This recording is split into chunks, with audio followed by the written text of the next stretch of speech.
Isn't driving around London fun, Eddie? No. No. Don't like this. Eddie is legendary for getting in the wrong lane. And that's when you're driving on a motorway. So this has been all kinds of fun. Not 100% sure we're in the right lane now. Yeah, I wouldn't be at all surprised.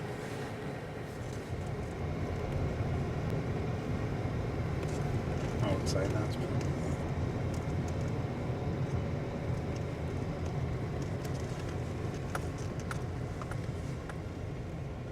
Hey, the hotel. We made it.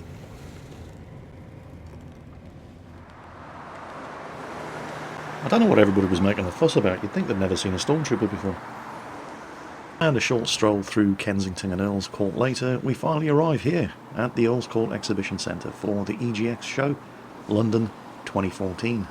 This was actually the first time that I'd been to EGX. In fact, it's only the second time I've been to one of these gaming shows at all, the first one being Gamescom in Cologne in Germany earlier this year. And Gamescom is obviously a much bigger event than the EGX show here in London. You could probably fit the entirety of the EGX show inside just one of the 10 gaming halls that are available at Gamescom, but that's not necessarily a bad thing, because it means that you can get around the entirety of EGX in one day, and also you don't have to stand in line for 3 hours in order to have a 15-minute gaming session on whichever game it is that you're interested in. Although, having said that, some things are the same whether you're at Gamescom or EGX, and the queue for Call of Duty Advanced Warfare goes around the block, no matter where you are. The first day that I spent at EGX, I was primarily just wandering around dressed as the Stormtrooper, and one of the things that was amusing wasn't so much the amount of people that went, "Oh my god, look, there's a Stormtrooper." It's the amount of people who didn't so much as bat an eyelid when a Stormtrooper walked past them. But generally speaking, I couldn't walk 15 metres without somebody stopping me and saying, "Oh, I need to get a picture."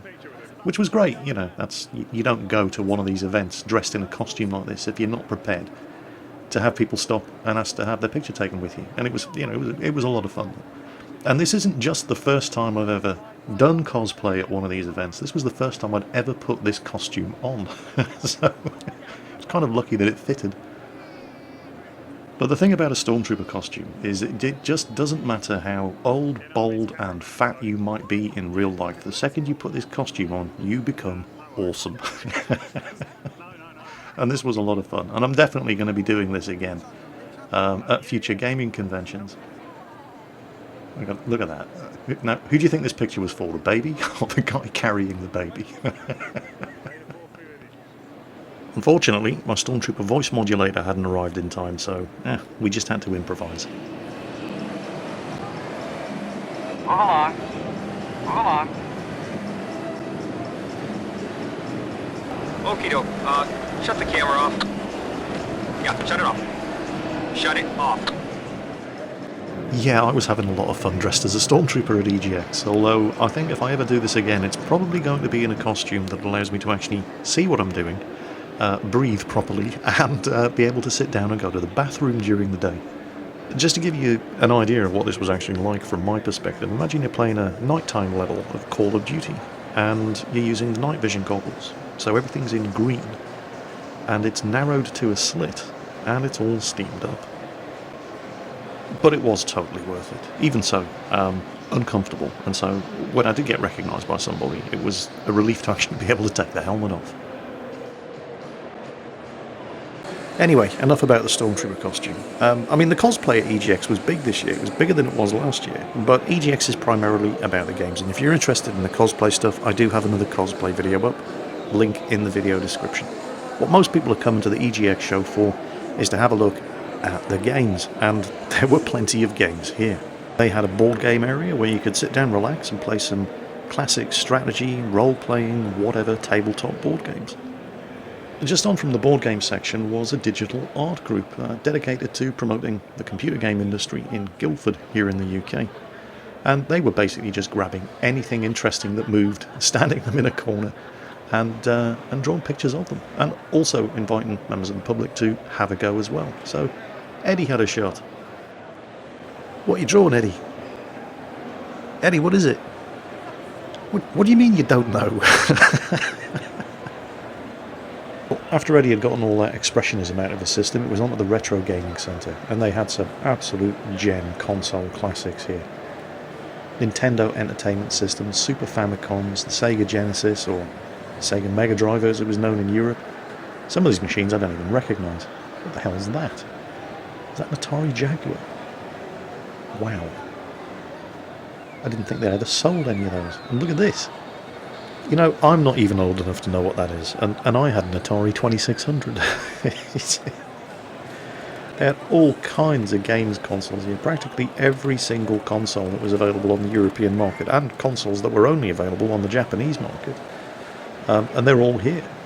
And there it is for me, the one that started it all in 1977, the Atari 2600, and its various competitors. Brownie points for anybody who can guess the names of these things. And of course, it's not just consoles, they've got the early home computers as well. There's the Amiga 1200, which I had, upgraded from my Amiga 500, and of course, the arch enemy, the Atari ST. Boo, hiss, brr. Working our way down the line, the previous generation of home computers, the Spectrum 128K, and next to the Spectrum, the Commodore 64. And of course, the thing about EGX is it's a gaming show, it's not a museum, so if you see something you like the look of, just pick up a controller and have a go. And Eddie realised they were running multiplayer games of Mashed on the PlayStation 2, and he wasted no time reliving his glory days. However, not everything was quite so easy to get access to, and while it was relatively easy to get in and have a look at Total War Attila, if you want to have a look at something like Call of Duty Advanced Warfare, well, it might not have been quite up to Gamescom queue standards, but you still had to stand in line for a while, so we had to get sneaky. And the thing is that even if I'd been patient enough to stand in line for an hour in order to get into the closed-off Call of Duty area, I still wouldn't have been able to film anything. So, top tip, Activision, if you're going to close off the area where you're showing off your new game, make sure you put a roof over it next time. And there it is. And yeah, it was definitely worthwhile, making sure I had a camera with a very, very good digital zoom function. So, yeah, if this is your first look at Call of Duty Advanced Warfare, yeah, you're welcome. I don't know, it looks pretty much like every other Call of Duty game. I primarily play this. I mean, I play these games, and I do enjoy them, but I mostly just play them for the single player, because I'm old and crap, and I really don't have the reflexes for a first-person perspective twitch shooter like this. They're fun, I'm just no good at them.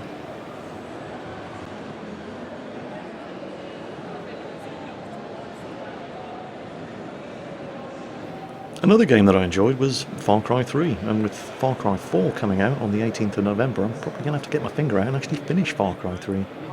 Unfortunately, that was as much Far Cry 4 gameplay that I could record before a very irate gentleman in a Ubisoft t-shirt came over and asked me to switch the camera off. Of course, not all of the developers present were quite so reluctant to have footage of the latest and greatest appearing on YouTube. Capcom, in particular, were very, very happy to show off footage of their latest and greatest, Street Fighter 4 Ultra. We've got a match here between Hugo and Ibuki, and it looks like Ibuki is getting her ass kicked.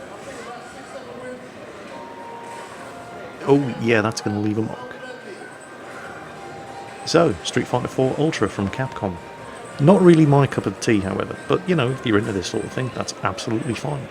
Luckily for me, there were plenty of games on display here at EGX that were the sort of thing that I'd basically come to EGX for. Games like War for the Overworld, developed by a Romanian games developer, Subterranean Games, and for those of you whose memories stretch back that far, you may remember a classic Bullfrog game called Dungeon Keeper. And this is basically what War for the Overworld is, and it's obviously no surprise why I in particular was getting quite excited about this. The idea is that you are basically in charge of a dungeon, and it's up to you to fill it with traps and monsters and defend it from the pesky do-gooder adventurers that come to try and clear out all of your loot. It's basically an evil genius simulator, so yeah, I'm looking forward to this one. And for no better reason than because I know it's going to provoke a storm of hate in the comments, I thought I'd just throw a quick clip of Project Diva F2 in as well, because I can. And now that I've finished trolling my audience and generating a ton of dislikes for the video, He is Elite Dangerous.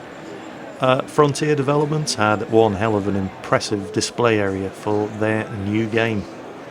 It's going into the second phase of the open beta test on the 30th of September. Not long to go, and anybody who wanted could come along and have a look. Look at this. Yet that is an Oculus Rift setup. Oculus Rift had a strong presence at EGX this year, not just in the various different gaming areas. As at Gamescom earlier this year in Germany, they had their own display area where they were only too happy to demonstrate to the public what their new virtual reality system was actually capable of. But what was more impressive wasn't so much the fact that Oculus Rift were showing their stuff off themselves, it was also every single games developer who had a game that could support Oculus Rift was supporting Oculus Rift. Which is obviously fantastic news for Oculus Rift, but it's also good news for gamers who are thinking of getting one of these things and are worried about there not being any game support for it. And that's really not going to be something that you need to worry about when major titles like Elite Dangerous, Star Citizen, and of course Gaijin Entertainment's War Thunder are all throwing their weight behind the system. The system's currently in development kit stage, but it's not far away from full commercial release, and I will definitely be getting my hands on one. It's going to be absolutely ideal for games like War Thunder and Elite Dangerous. Well, it was rapidly approaching the end of the day, but we did have time to sit down and give Eddie a shot on Bungie's new game, Destiny. My YouTube partner network actually managed to get me a beta key for Destiny months ago, and I was getting really excited about it until I realised it was console only. So I couldn't actually use the beta key. It looks good though. It does look very impressive. It's amazing how far console first-person shooters have come in the last few years. And yes, Eddie, yes, you can jump over the balcony, and yes, it is fatal. Unfortunately for Eddie, and fortunately for the comedy value of this video, the controller that Eddie was using had been hammered 10 hours a day for 2 days solid, and was completely knackered. And he just couldn't control his character, which was hilarious. I can go from one extreme to the other. It shoots really far up or really far down. There's a little tap. Come on, there we go. Yeah, there we go. Now I can't turn without... Right, here we go. It's a thing. The guy sitting next to us was having a much easier time of it. He had a controller that actually worked. Eddie's not really that crap. He's not good by any stretch of the imagination, but he's not complete incompetent. It really was the fault of the controller he was using. Dodgy controller aside, of course, that doesn't mean it's not funny to sit back and watch him getting his ass kicked. As he did here, playing Bungie's new game, Destiny. It really does look pretty special. So that was it for EGX 2014 at Earls Court in London. It was a fantastic event. I had immense fun, and I highly recommend it for anybody who's thinking of attending next year. Thanks for watching, hope you enjoyed it, and, well, what seems to be the problem, officer? Okie doke. Shut the camera off. Yeah, shut it off. Shut it off.